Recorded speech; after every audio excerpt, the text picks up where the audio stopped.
You're watching the PoliticIt Podcast.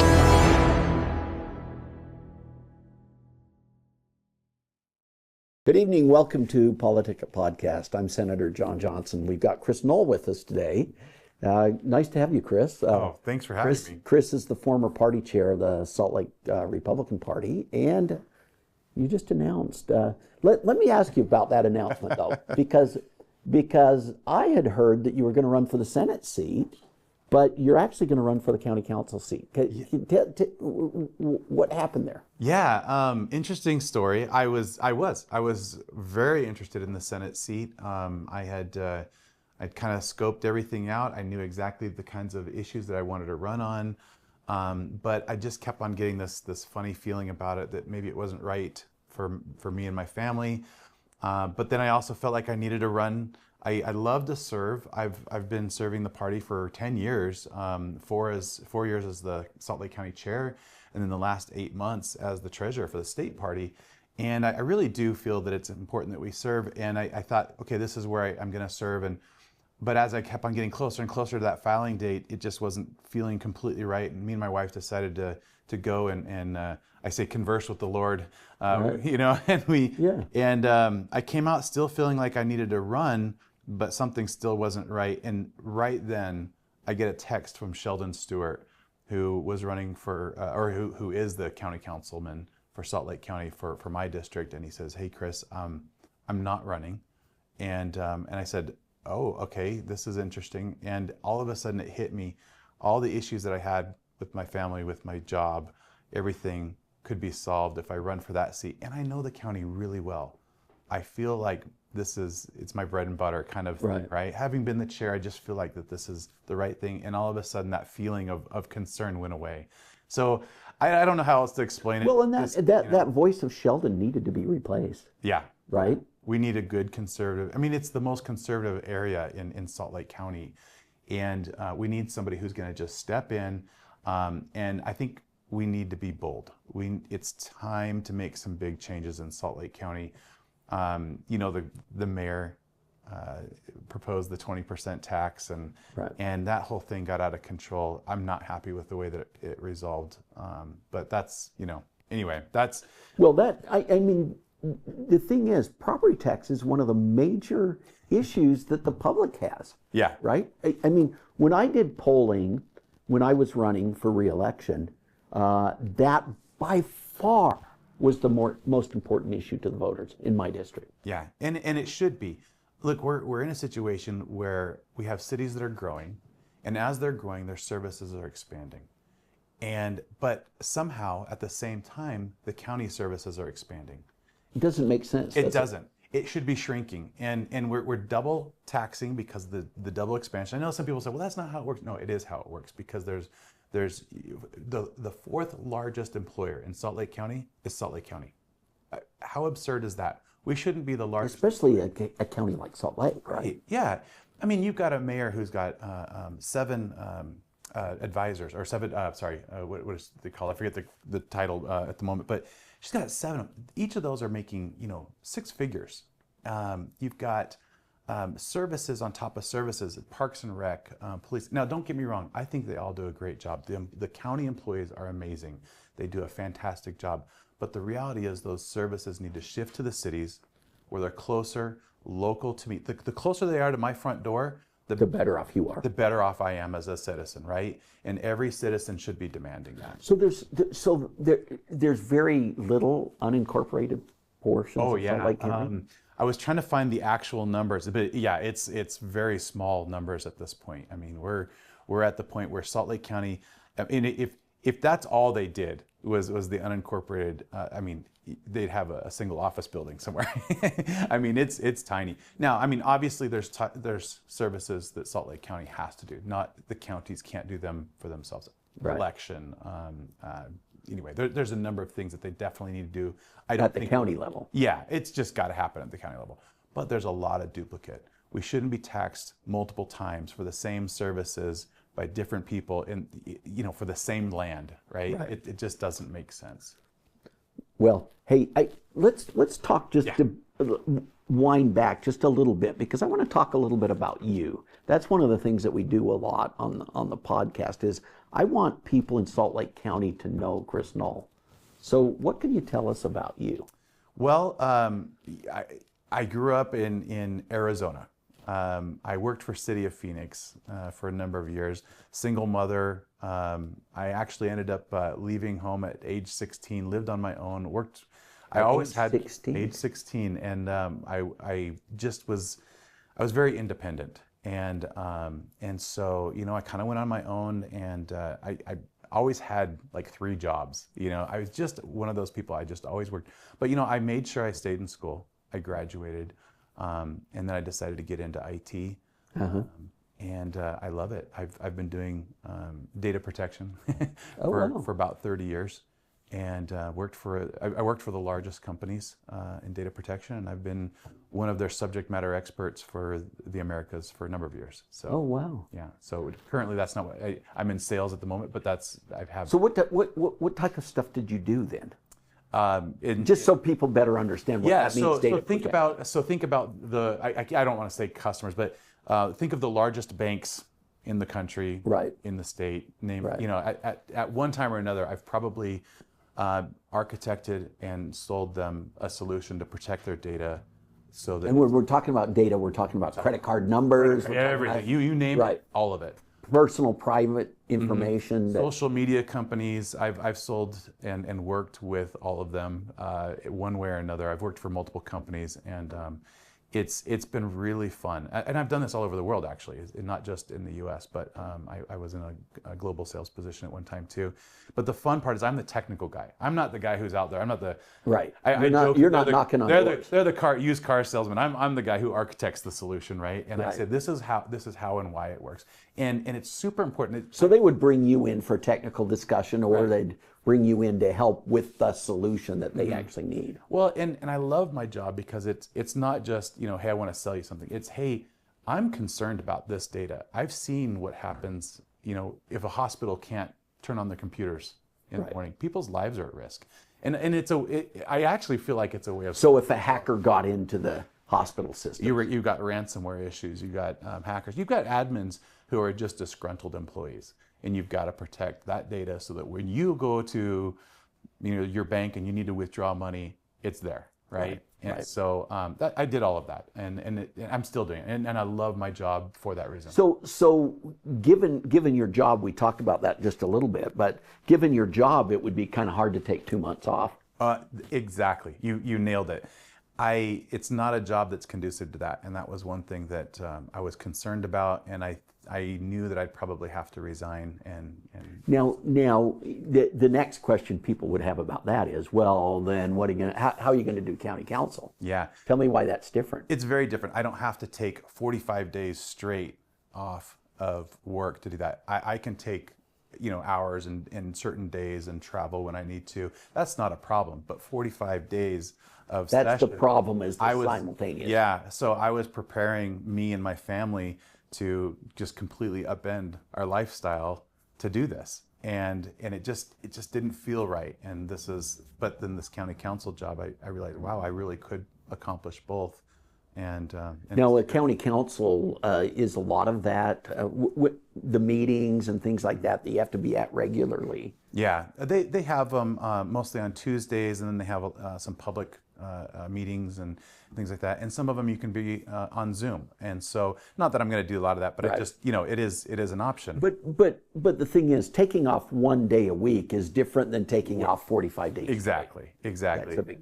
Yeah, my company they couldn't support that. Not that they wouldn't want to, they just wouldn't be able to, right? So you would have had to find some alternative to... Yeah, and I had something at one point lined up that didn't work out, and so I was getting, the stress levels were getting higher. And in the middle of an election, that's the last thing you want, is to have to worry about both of those. Yeah. How am I going to take care of my family and this? And so this just... Well, and even your employer knowing that you were... Right. But they're very supportive. Yeah, they were very supportive, but they said, the reality is, like, we're here to sell products, and if you're not here to sell them, you can't do it, right? Right. So, yeah. So now I'm in a much better position, and so this is with my current company. Yep. Yeah. That's good. Hey, we're going to take a break and we'll come right back. Tired of media bias? Frustrated by political noise? PoliticIt.com cuts through the clutter, giving you real facts, clear analysis, and unbiased insight on the issues that matter most. Stay informed, stay empowered. Whether it's elections, policy changes, or breaking news, we've got you covered. No spin, no agendas, just truth you can trust. Visit PoliticIt.com today, because informed citizens shape the future. PoliticIt.com, where politics meets clarity. Welcome back to PoliticIt. We've got Chris Null with us. Hey, Chris, during the break we were talking about this this tax increase, right? And isn't there a referendum going on that? Tell me a little bit about that. Yeah, this is really interesting. So, so Jenny Wilson proposed a 20% or 19 point whatever percent tax increase, massive increase, the largest one in decades. And I'll be honest, the current county council didn't get it done, right? They didn't go in and overturn this thing the way it should have been done. So we ended up with a 14-something% tax increase. So a group of concerned citizens came up with a referendum to put it on the ballot. To let the citizens let the voters decide. Yeah, let the voters decide. I think that's fantastic, and we need to stop that. There's, like I said before, the county is too big. We're double taxing. None of this makes any sense. The cities we need to transition those services to the cities. So this referendum, I think, is step one. I think it's step one of a major overhaul that the county needs. And I think that when we once it gets on the ballot, I believe the citizens will vote for it, and I believe that they'll vote to overturn. To overturn it, yes. Right. Yeah. And so I'm looking forward to that, and I'm hoping if that gets done, then it's one more step I don't have to take when I'm in office, because I foresee a lot of auditing, a lot of recommending services move back to the cities and out of the county, because we just don't need that.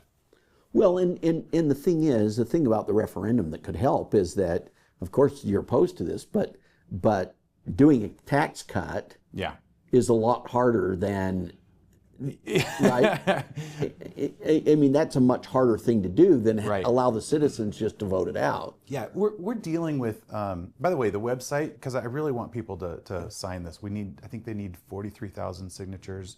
Not a lot. I mean, it is a lot, but it's not like some of the larger ones. It's notaxslco.com, I believe. And I'd really... SLCO? So notax, slco.com, yeah, okay. That's right. And, I'd love for them to sign, let's get this done. And like you said, once that's done, then we can start, instead of increasing taxes, we can start cutting, because we shouldn't have been a 20% tax increase. We've already got massive inflation that we've been dealing with from the past administration. We should be looking at a 20% decrease in taxes, right? We got to get there. We got to get to the point where we can. I hate to reuse it, but we got to doge the county. Is really what we got to do. There's so much that can be done, and we need to do it. So what are some of your priorities then for the county? I think it's kind of interesting how you were in this position where you wanted to serve, and you had no idea that Sheldon was not going to run. Yeah. I got the feeling that he wasn't real thrilled about running, but he's a good guy. He's very conservative, and so I wasn't going to touch that. And I had some things I'd mentioned to you that I'd like to see done. But anyway, what happened was I started, once this came up and the opportunity to run for county came up, it hit me. There's all these things I want to get done in the county as well. In the Southwest where I represent, I mean, there's so many traffic issues, transportation issues, and resources that we're just not getting the representation that we need from every level to provide those services. And yet all the taxes are being spent in our area, right? I mean, we're growing, we're building, but it's not keeping up. Again, that's the problem where the government's too far from our front door, right? We need to bring it closer to our front door so they could be responsive to our needs. And so I really want to... That's why you believe the shift from the county to the cities is important. Closer to the people. Closer to the people. If the cities know what's going to happen. They know where the growth's going to happen. They know where they're working with The So what Costco city are that's you coming in? I live in Riverton. Okay. I call it Riverman because I'm literally just like one street over from Harriman. Okay. And we're all buddies. So, Right. but So this district that you're running for, what does it cover? it's District 5. It's a funny looking district, but it's and I'm going to botch it up right now, but it's Bluffdale, Harriman, Riverton,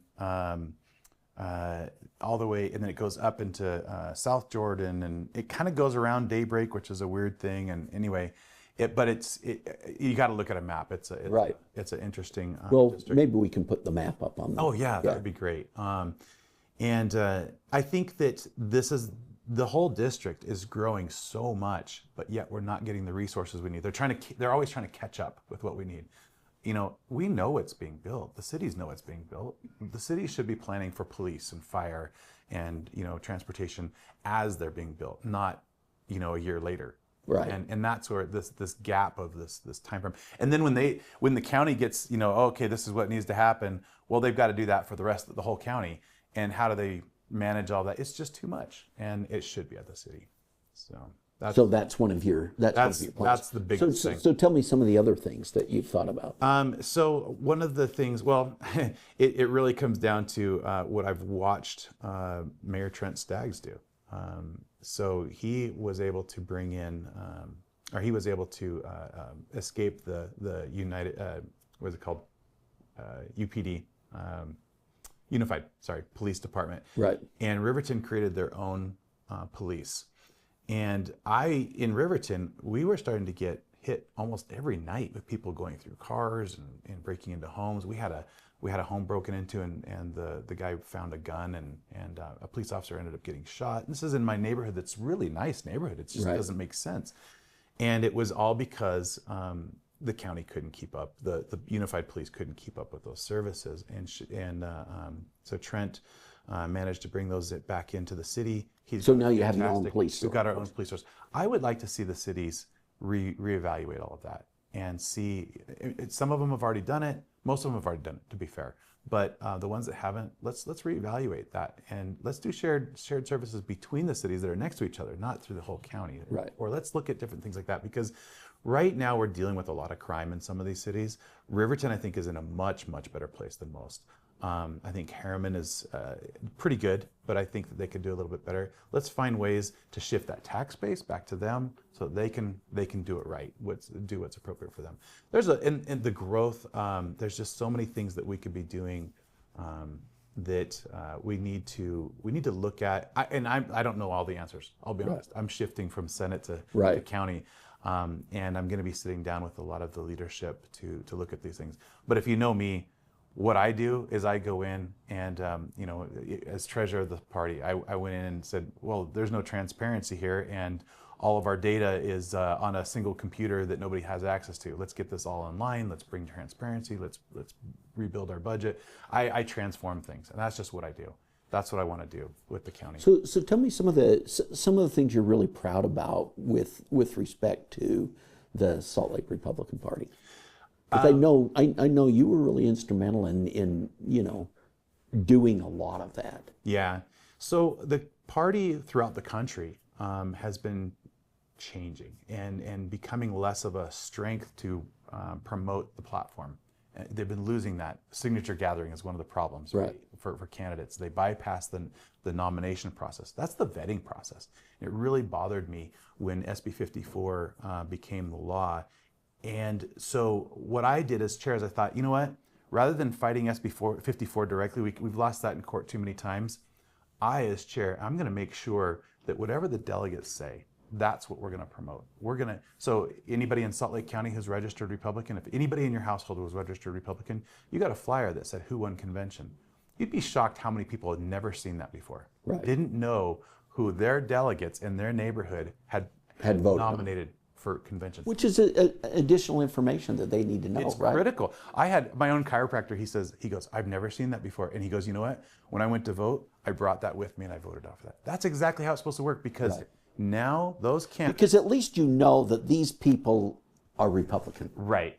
And we know they're Republican. We know they're promoting the platform. And by the way, if people say this over and over again, that they're voting based on the nomination, You think they're going to go in office and vote differently? They're not. They're going to say, you know what? This is how I ran. This is why the delegates picked me, and they're going to be more. And this is why the responsive to voters party. picked me too. This is why the party matters. Exactly. Right.